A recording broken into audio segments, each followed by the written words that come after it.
కాదు ఇది ఒకటి ఉంది 'బిగ్ బాస్' నుంచి వెళ్ళొచ్చాక 5 మారిపోయింది అని చెప్పి ఉంది.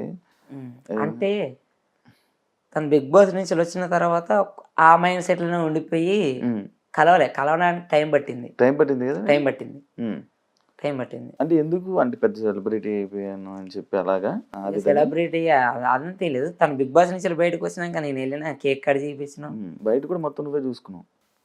బయట నేనని లేదు. నేను ఈవెంట్‌ల పరంగా నేనెక్కడికెళ్ళినా హ్మ్. సపోర్ట్ చేయండి, ఓటేయండి. హ్మ్. నా పరంగా నేనేం చేయాలే. ఇక నా మనిషి. ఇక మనం ఒకేసారి స్టార్టింగ్ ఎప్పుడో 2018 నుంచెల్లి ఇలా 2023 వరకు జర్నీ చేత్తాను. నేననేది ఏంది నీకు తెలుసు. నువ్వేందనేది నాకు తెలుసు. నీ ఫ్యామిలీ ప్రాబ్లమ్స్ కావచ్చు, నా ఫ్యామిలీ ప్రాబ్లమ్స్ కావచ్చు, మనకన్నీ తెలుసు కాబట్టి నువ్వు సక్సెస్ అయినా హ్యాపీ, నేను సక్సెస్ అయినా హ్యాపీ. కాబట్టి నువ్వు లోపట ఉన్నావు. నీకంటూ ఒక సపోర్ట్ కావాలి బయట చూసుకోనీకి. ఈవెంట్‌ల పరంగా గానీ ఎక్కడికన్నా. మనం కొద్ది వేల మంది జనం దగ్గరికెళ్తాం. ఇప్పుడు లైవ్‌కి జనం దగ్గరికెళ్ళి ఈవెంట్‌లనేది ఏందంటే లైవ్ జనాలు. అంటే లైవ్‌కి ఎళ్ళేసి మాట్లాడి చేయడం. అలాంటి కాడికెళ్ళినప్పుడు అలాంటి కాడ చెప్తే ఇంకా ఎక్కువ మంచి సపోర్ట్ వస్తదనేసి నా ఉద్దేశం. నేను అట్లెళ్ళి చెప్పిన చానా.